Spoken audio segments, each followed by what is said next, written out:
Olá pessoal, bem-vindos de volta. Meu nome é Matheus Proença e nós estamos hoje no segundo episódio da série Ele Nos Amou Primeiro. E o episódio de hoje chama Uma Crise de Identidade. Antes eu gostaria de recapitular com vocês algumas coisas que nós discutimos no primeiro episódio. Entenda que tudo parte do relacionamento com Deus. Nós falamos sobre nos nutrirmos do amor de Deus. É a partir do amor de Deus que nós descobrimos quem nós realmente somos, o que nós temos, o que nós podemos.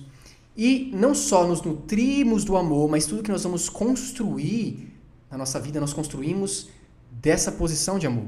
Nós construímos porque nós já somos amados, porque nós já somos alcançados por Deus, já somos providos por Deus. Nós estamos numa condição aceitável. Nós lemos lá em 2 Coríntios capítulo 5, versículo 21. Que Paulo diz assim: Deus tornou pecado por nós aquele que não tinha pecado, para que nele nos tornássemos justiça. E essa palavra justiça nós vimos que é a condição aceitável, é um estado de estar em relacionamento adequado com Deus, é um estado daquele que é como deveria ser. Então observa, Jesus faz uma substituição, ele pega a nossa natureza de pecado, para que nós tivéssemos a natureza do próprio Deus, que é a justiça. Justiça é a vida, é a natureza do próprio Deus. Nós temos essa natureza. Quando nós recebemos a natureza de Deus, nós somos justiça de Deus, que é a natureza do próprio Deus. Nós estamos em uma posição, num estado, em uma condição aceitável, em uma posição de relacionamento livre com Deus. E é nessa posição que nós deveríamos sempre estar, nunca deveríamos ter saído. Amém? E nós fechamos falando que nós somos filhos amados em quem o Senhor tem prazer, em quem o Senhor está inclinado de forma favorável. O Senhor está pronto para nós, para nos amar. Ele tem todo o amor. Se aproprie do amor de Deus. Quanto mais amor você se apropriar, você vai encontrar mais amor, porque a fonte dele é inesgotável. Ele tem todo o amor para você. E no episódio de hoje nós vamos falar sobre algumas crenças erradas que nos fazem nos posicionar de forma errada. Se nós cremos errado, nós vivemos de forma errada. Se nós cremos errado, nós não temos um relacionamento pleno com o Senhor. E não é porque Ele não nos ama, é porque nós estamos nos posicionando em lugar errado. Nós vamos discutir sobre alguns vilões aqui. E a primeira questão é: quais são as estratégias do diabo quanto à nossa identidade? O diabo tem duas estratégias. Nós vamos ver que ele faz isso desde lá o início, lá em Gênesis. Ele vem fazendo isso por várias vezes. São duas estratégias. Que ele tenta ofuscar a nossa consciência, de relacionamento, de identidade. A primeira delas é nos fazer acreditar que nós não somos quem nós somos. Então, em vez de você ter a consciência de que você é perdoado em Deus, de que você é amado, de que você é curado em Cristo Jesus, que você é mais do que vencedor, ele tenta colocar dentro de você uma consciência de que você é pecador, de que você não é digno, de que você é doente, de que você não é bom o suficiente. Ele te traz consciência de dor, uma consciência de vergonha, de punição. Por que ele faz isso? Ele tenta te mostrar, fazer você acreditar que você é quem você não é. Essa é a primeira estratégia dele. Agora, ele tem uma outra estratégia. A segunda estratégia do diabo é fazer você acreditar que você precisa fazer alguma coisa para ser quem você já é. Outra estratégia. Então perceba, eu já sou perdoado. Aí o diabo fala assim, para você ser perdoado, você tem que fazer tal coisa. Mas peraí, eu já sou. Ele está fazendo você fazer alguma coisa para ser o que você já é. Que é muito semelhante ao que ele faz lá em Gênesis com Eva. Ele fala assim, olha, se você comer esse fruto, você vai se tornar como Deus. Você vai ser como Deus. Mas espera, Adão e Eva já eram espirituais, já eram como Deus, já tinham a mesma natureza de Deus. Mas o diabo fala assim, olha, você precisa fazer isso para ser isso. E ele tenta falar, para você ser o que você já é, você precisa fazer. Isso te desestabiliza. Essas duas estratégias te trazem crise de identidade. Porque ou quando ele diz que você não é, Você pode adotar, pegar essa crença para você e falar, bom, será que eu sou mesmo perdoado? Será que eu sou mesmo um filho amado de Deus? Será que ele me ama mesmo? Será que ele não ama fulano mais do que me ama? Será que o amor dele é igual para mim mesmo? Ou você pode pensar assim, não, Deus vai me amar, mas vai me amar quando? Vai me amar se... Aí você tenta fazer com a força do seu braço. Você sai da provisão da graça. Você sai de um lugar de dependência, de provisão disponível. E vai tentar ir para um lugar de independência do Senhor. Vai tentar fazer com a força do seu braço, que é o que Eva fez. Tentar fazer você ser o que você já é. As duas trazem crise de identidade. Faz você perder essa consciência de quem você já é em Cristo Jesus. Ela ataca a nossa identidade. E você percebe que o diabo vai tentar fazer essas coisas no âmbito, muitas vezes, emocional, na sua mente. Né? Ele pode falar assim, bom, eu acho que Deus não te ama porque você não está sentindo isso. Você acordou hoje e não está sentindo o amor de Deus. Você está sentindo o amor de Deus? Você está se sentindo amado? Mas peraí, não é sentimento. É fato. Deus me ama. Não estou sentindo isso agora. Deus me ama. Deus, o Senhor me ama. E eu vou parar um momentinho agora, lembra da atividade que eu terminei o primeiro episódio? Para o Senhor me amar. Não, diabo, Deus me ama. Você tá achando que eu vou ser enganado pelos meus sentimentos, pelas minhas emoções? Não. O diabo vai tentar atacar sua mente com pensamentos. Mas eu acho que Deus não te ama porque você fez isso. Eu acho que Deus não te ama porque aconteceu isso com você, e isso e aquilo. Ele vai tentar atacar sua mente. Mas entenda, você já é. E você vive no Espírito. Você não vive segundo suas emoções. Você não vive pela a sua alma. Amém. Observa que a falta de consciência do amor de Deus te gera insegurança. Uma das coisas que acontece quando você não tem consciência do amor de Deus é insegurança no relacionamento. Tá? A crise de identidade prejudica relacionamento. Se você não tem consciência do amor de Deus por você e que Ele te amou primeiro e Ele te ama, você não é seguro para ter relacionamento. Vamos ver uma passagem que acaba dizendo isso. O escritor aos Hebreus, vai dizer assim, Hebreus 4, versículo 16, assim sendo, aproximemo-nos do trono da graça com toda a confiança. Observa que você se aproxima do trono da graça, você se aproxima num lugar profundo de intimidade com o Senhor, com confiança. A pergunta é, da onde veio essa confiança? Se nós lermos os versículos anteriores, por exemplo, o versículo 14, ele vai dizer assim, visto que temos um grande sumo sacerdote que adentrou os céus, Jesus, o Filho de Deus.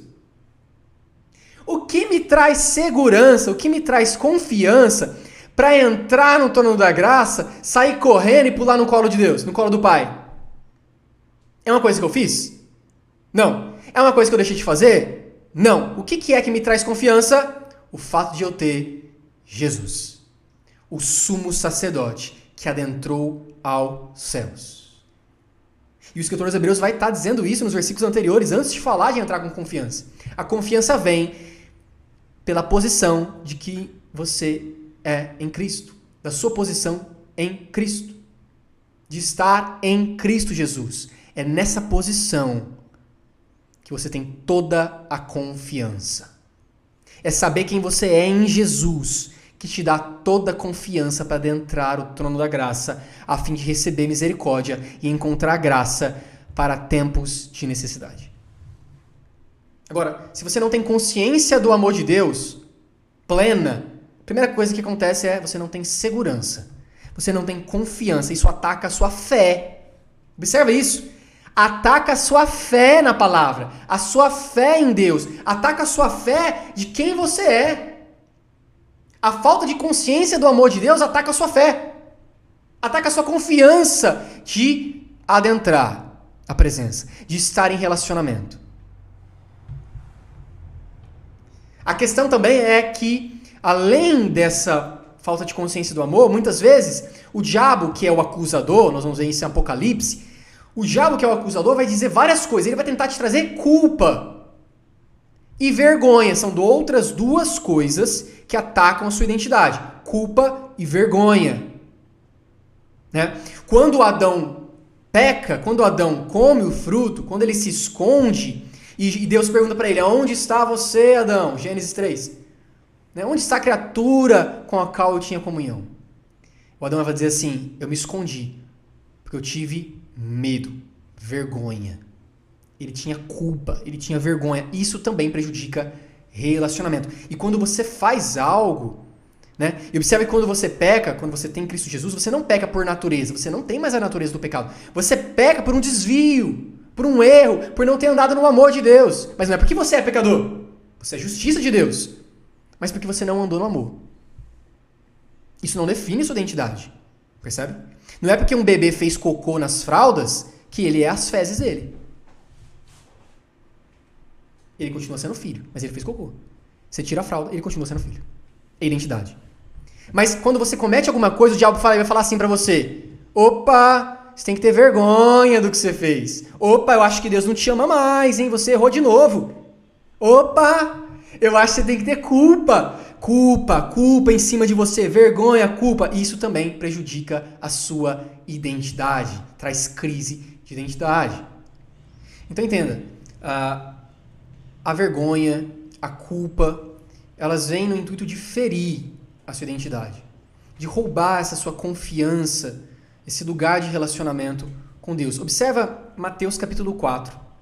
Essa passagem aqui é Jesus no deserto, sendo tentado. Esse episódio ele ocorreu depois daquele que a gente leu no primeiro episódio, né, onde Deus falou, esse é meu filho amado, em quem tenho prazer.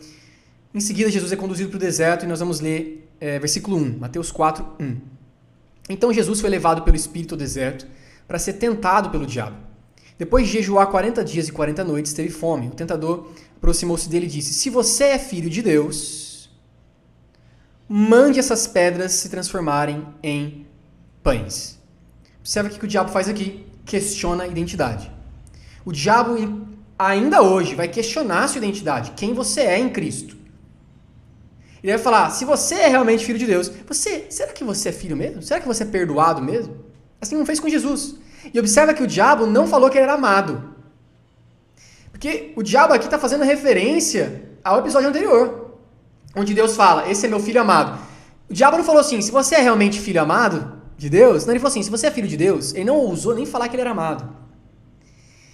Mas ele tenta trazer uma crise de identidade. O que Jesus faz? Ele fala, Jesus respondeu, está escrito, nem só de pão viverá o homem, mas de toda palavra, rema, que procede da boca de Deus. Jesus vem e traz a palavra. Jesus rebate aquela tentativa, aquele dado inflamado contra a identidade dele com a palavra de Deus, com quem a palavra de Deus, o que a palavra de Deus diz. Então o diabo levou a cidade santa, colocou-o na parte mais alta do templo e disse, se você é o filho de Deus, de novo ele tenta minar a identidade. Ele repete de novo, jogue-se daqui para baixo, pois está escrito, ele dará ordem a seus anjos a seu respeito, e com as mãos eles o segurarão, para que você não tropece em alguma pedra. E Jesus lhe respondeu, também está escrito. Ele tentou de novo fazer a mesma estratégia. Será que você é filho de Deus mesmo? Se você é, vamos ver se você é, faça isso. Mas peraí, não é fazer, é ser, eu sou filho de Deus. Mas se você é mesmo, e aí Jesus fala, está escrito. Ele novamente tira a palavra e usa da palavra. E ele vai dizer, também está escrito, não ponha à prova o Senhor seu Deus. Depois o diabo levou a um monte muito alto e mostrou-lhe todos os reinos do mundo e o seu esplendor lhe disse, tudo isso lhe darei se você se prostrar e me adorar. Jesus lhe disse, retire-se Satanás, pois está escrito, adore o Senhor o seu Deus e só ele preste culto. Então o diabo deixou e os anjos vieram e o serviram. Observa que nessa terceira tentativa do diabo, ele não questiona mais a identidade. Porque ele percebe que Jesus não vai cair nessa falta de identidade. Então o que ele faz? Ele tenta negociar a identidade de Jesus. Ele tentou primeiramente atacar a própria identidade. Você realmente é filho de Deus? Se você é filho de Deus... questionando. E depois que ele percebeu que essa estratégia não funcionaria, ele vem, bom, tá ok, você é filho de Deus, Mas eu vou te dar tudo isso, ó. Te dou tudo isso se você simplesmente se prostrar e me adorar. Não precisa morrer na cruz. Se prostre e eu te dou tudo que eu tenho. O diabo tenta negociar a identidade de Jesus, negociar a identidade do Salvador, do Messias, do ungido. O diabo faz isso ainda hoje. Ele tenta primeiro questionar a sua identidade e depois ele tenta negociar a sua identidade. Ei, não, faz desse jeito. Não, tenta pela força dos seus braços. Eu acho que vai ser mais rápido. Eu acho que se você aceitar esse acordo aqui, eu acho que se você aceitar essa proposta que fulano fez, eu acho que se você aceitar proceder como o seu vizinho procedeu, eu acho que você fizer como a sociedade diz, eu acho que se você se conformar como o mundo, vai ser melhor. Está querendo negociar a sua identidade. Mas perceba que você vai usar a palavra, você recorre à palavra. Você sonda suas crenças, você vê quem você é segundo a palavra de Deus. Quem eu sou em Cristo segundo a palavra de Deus. Eu respondo segundo a palavra de Deus. Eu tenho uma mente renovada na palavra. E eu respondo segundo a palavra para todo o ataque da minha identidade. Tá vindo um ataque de identidade? Veja como você é em Cristo segundo a palavra e responda segundo a palavra. Ainda que você não esteja sentindo, responda segundo a palavra. Ainda que você não esteja vendo, responda segundo a palavra. Você já é em Cristo Jesus. Deus disse, está escrito e já é. Amém. 2 Coríntios, capítulo 10, nós estamos já chegando ao fim. Versículo 3 vai dizer assim: pois embora vivamos como homens, não lutamos segundo os padrões humanos. Nós não lutamos segundo padrões naturais da carne. As armas com as quais lutamos não são humanas. Pelo contrário, são poderosas em Deus para destruir fortalezas. A pergunta é: que fortalezas são essas que nós utilizamos, que nós pegamos das armas que Deus nos dá para destruir? Que fortalezas são essas? Destruímos argumentos e toda pretensão que se levanta contra o conhecimento de Deus. Contra a verdade de Deus. E levamos cativo todo pensamento. Em algumas versões ele vai dizer assim: todo pensamento livre, todo impulso, toda emoção, nós levamos todos eles cativos para torná-los obedientes a Cristo. Observa isso. Observe o que está acontecendo aqui. Vão tentar surgir fortalezas. Que fortalezas são essas? São argumentos. São fatos mentirosos. São verdades mentirosas. São pretensões. São pensamentos altivos que se levantam contra a verdade de Deus, contra a palavra de Deus, contra o conhecimento de Deus. Elas se levantam contra o conhecimento de Deus. Observa que esses pensamentos, essas fortalezas, elas se levantam para tentar fazer você não enxergar Deus da forma certa. Para ofuscar sua consciência de quem Deus é. E se ela ataca a sua consciência de quem Deus é, ela ataca a sua consciência de quem você é em Deus.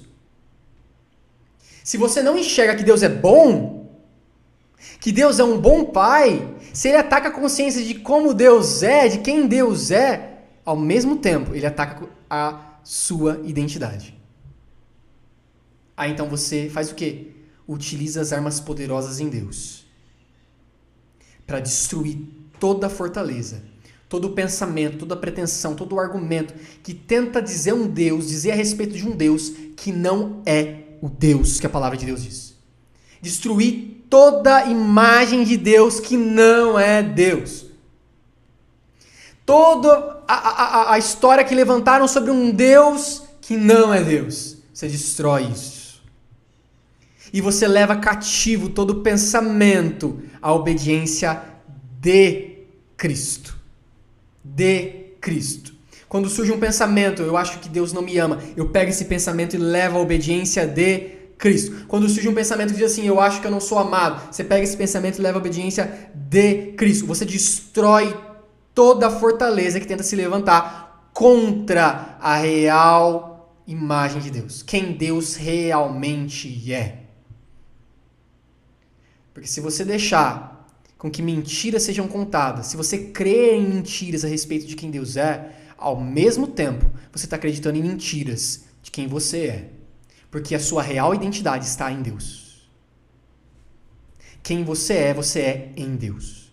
Quem você é do amor de Deus. Foi o amor de Deus que produziu sua identidade. Que te diz o que você é, o que você tem e o que você pode. Responda com a palavra de Deus. Toda mentira, ela vem tentando minar a nossa posição de relacionamento. Ela se levanta contra o conhecimento de Deus. Quer minar a nossa identidade, a nossa posição de relacionamento. Destrua todas elas. Destrua todas elas. Vá à palavra de Deus. Sonde suas crenças. O que eu estou acreditando? Observe algumas mentiras, para a gente fechar. Observe algumas mentiras que o diabo tenta contar para você. Vou citar algumas. Eu estava meditando essa semana e eu fui anotando algumas. Observe algumas mentiras. Nem todos os dias são dias de encontro com o Pai. Mentira. Se você acha que você só vai encontrar Deus uma vez por semana na igreja, ou nos dias de culto, ou se você vai encontrar Deus em dias específicos, mentira. Todos os dias são dias de encontro com o Pai.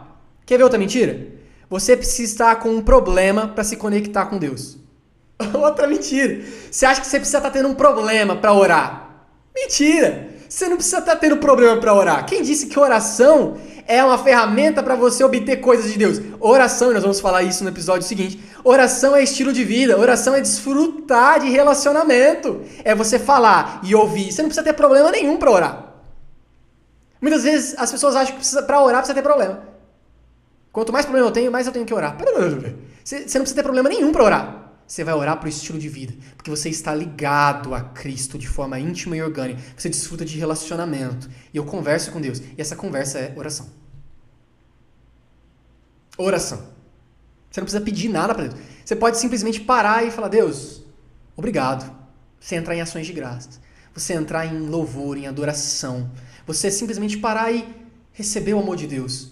Você está desfrutando de relacionamento. Amém. Terceira mentira que o diabo pode contar. Ele não está de bem com você hoje, porque você não está sentindo. Às vezes você acorda num dia chuvoso e fala assim, bom, eu não estou me sentindo legal hoje. Eu acho que não estou sentindo animado, empolgado. E quem disse para você que o amor de Deus está baseado nas suas emoções? O amor de Deus está baseado em Cristo, que é uma rocha inabalável. Ah, Deus, hoje eu não estou acordado, eu não estou muito legal hoje. Eu acho que Deus não está de bem comigo. Deus está inclinado favoravelmente para você todos os dias. Está pronto para você todos os dias. O amor dele está disponível para você todos os dias. Percebe outra mentira? Outra mentira. Mas se eu não estou sentindo, você não vive pelo que você sente, você vive pelo fato de quem você já é em Cristo Jesus. Você não está sentindo, mas você fala, Deus, obrigado porque o Senhor me ama. Deus, obrigado, eu recebo do seu amor nessa manhã. Aí você pode virar para sua alma como Davi virava. Alma, por que você está abatida dentro de mim? Adore ao Senhor. Alma, por que você está aí achando triste? Lembre-se dos benefícios de Deus. Amém. Quarta mentira que eu gostaria de ler para você. Que eu anotei. Ele é muito ocupado, Deus é muito ocupado para estar com você em coisas pequenas do dia a dia. Outra mentira. Você pode pensar assim, não, eu acho que Deus só entra na minha vida para assuntos difíceis. Assuntos grandes. Não, ó, esse problema é grande. Deus. Agora eu preciso do Senhor. Peraí. E coisas pequenas? E assuntos pequenos? Que às vezes para você é insignificante. Você acha que Deus não se importa? Deus se importa com você por completo. Nós estávamos aqui em papo de mesa também, antes de gravar esse episódio, estávamos falando inclusive disso, né? Como é bom ter um relacionamento com Deus. E Ele te dá dicas, instruções, Ele fala com você com coisas extremamente pequenas, que parecem tão insignificantes, mas Ele fala porque Ele se preocupa com você por inteiro. Deus não está ocupado para você, Ele está pronto, disponível para você a todo momento, com coisas pequenas. Dicas de coisas pequenas. Ele quer te instruir em coisas pequenas e coisas, inclusive, que você acha às vezes que não tem nada a ver com ele. Porque ele está interessado na sua vida por inteiro. Ele vai te trazer instruções para o seu corpo. Ele vai te trazer instruções para a sua alma. Ele vai te trazer instruções para o seu espírito. O relacionamento de Deus traz um crescimento em você por inteiro. Corpo, alma e espírito. Se você estiver sensível ao Espírito Santo, você vai ouvir ele te instruir coisas relacionadas ao corpo, por exemplo. Você precisa comer melhor. Você tá andando segundo os desejos da carne. Você está comendo só coisas para saciar a sua carne. Você não está se exercitando. Mateus, Deus vai falar isso para mim? O Espírito Santo vai tocar nesses assuntos? Vai. Ele se preocupa com você por inteiro.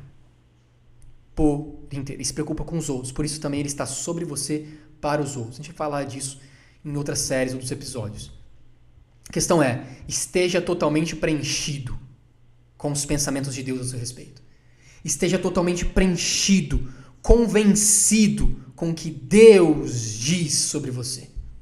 Com o que a palavra de Deus diz sobre você. Entenda, sua identidade está no amor de Deus. É porque Ele primeiro te amou que tudo caminhou. É no amor dele que há nutrição e que há fundamento, base para a construção da sua vida. Entenda isso, se encha dos pensamentos de Deus. Entenda que você já é justo, você já é justiça de Deus.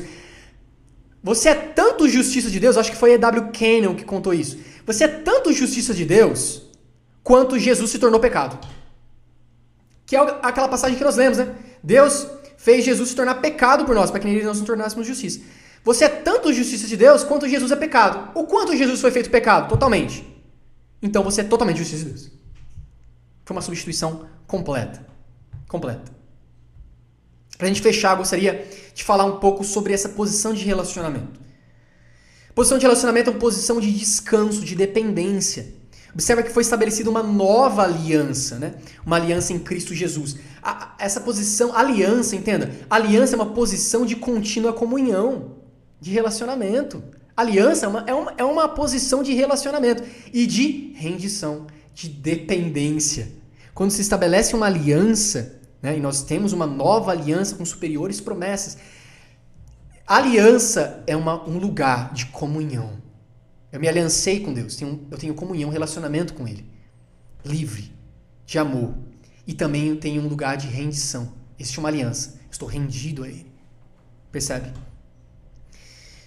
Veja o que Jesus diz nos evangelhos. Ele vai dizer lá, João 5, versículo 19. Jesus lhes deu essa resposta. Eu lhes digo verdadeiramente que o filho não pode fazer nada de si mesmo. Só pode fazer o que vê o Pai fazer, porque o Pai faz, o Filho também faz. Pois o Pai ama o Filho e lhe mostra tudo o que faz. Sim, para admiração de vocês, Ele lhe mostrará obras ainda maiores do que essa. O que Jesus está falando aqui? Ele está falando assim, pessoal, eu não preciso me preocupar. Eu entro em descanso, eu não me esforço para fazer nada. Eu simplesmente entro numa posição de rendição. Descanso. Eu só faço o que o Pai está fazendo.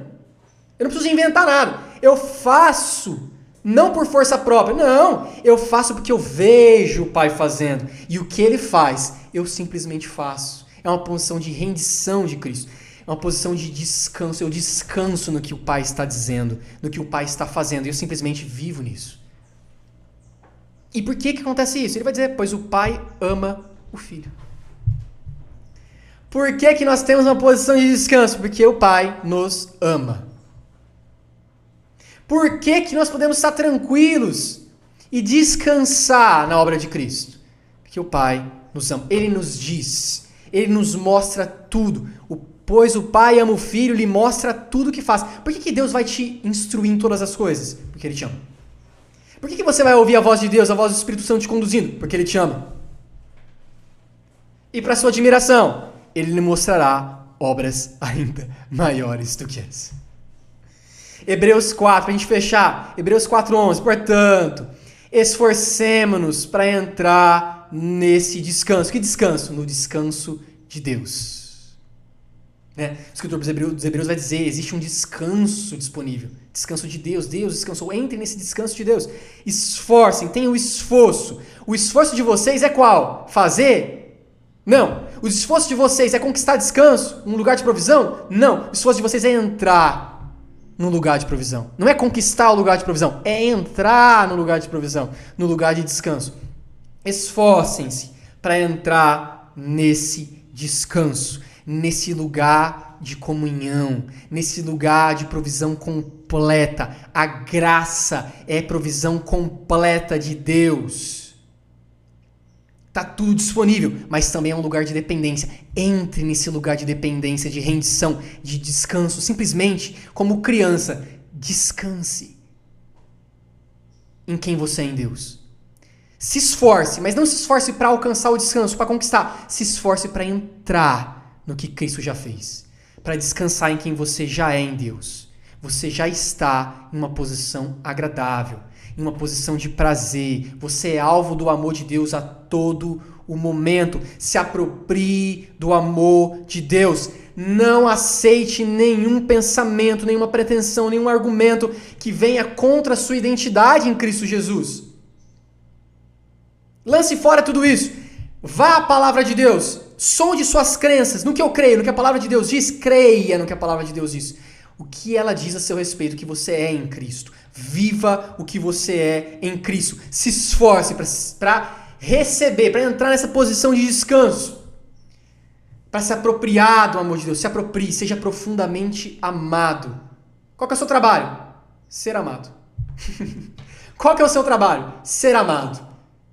Entrar no descanso de Deus, entrar na provisão de Deus, entrar no que Cristo já conquistou, viver de um relacionamento de amor com Deus Pai, deixar Ele me amar, e dessa posição de nutrição eu também construo a minha vida. Eu me nutro do amor e construo do amor de Deus. Amém? Gostaria que você fechasse os olhos para a gente orar. Pai, nós te agradecemos pelo teu amor grande. Nós te agradecemos por esse amor, Pai, imensurável. O Senhor nos amou. E nós te agradecemos por isso. E é desse amor que nós nos nutrimos, que nós nos alimentamos. Nós te agradecemos pelo teu amor, Pai. Espírito Santo, nós pedimos para que o Senhor venha nos instruir, nos conduzir a toda crença mentirosa. Que toda crença mentirosa que um dia foi contada pra gente seja quebrada agora, seja exposta na luz do amor. Que o amor de Deus exponha toda a mentira contada sobre nós e que seja quebrada no nome de Jesus. Eu declaro agora sobre a sua vida mentiras sendo quebradas.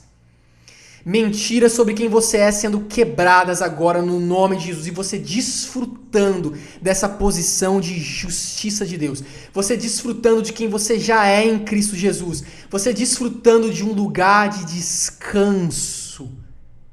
De descanso de Deus. Eu declaro isso sobre a sua vida no nome de Jesus. Cresça nesse relacionamento que existe. Você é um filho amado em quem o Senhor tem todo prazer. Desfrute desse relacionamento com Deus. Desse relacionamento com Deus. É desse lugar que todas as coisas acontecem. Todas as coisas mudam. Todas as coisas crescem. É desse lugar de descanso, desse lugar de amor, de quem você já é em Cristo Jesus. Amém? Sejam abençoados. Até o episódio da semana que vem.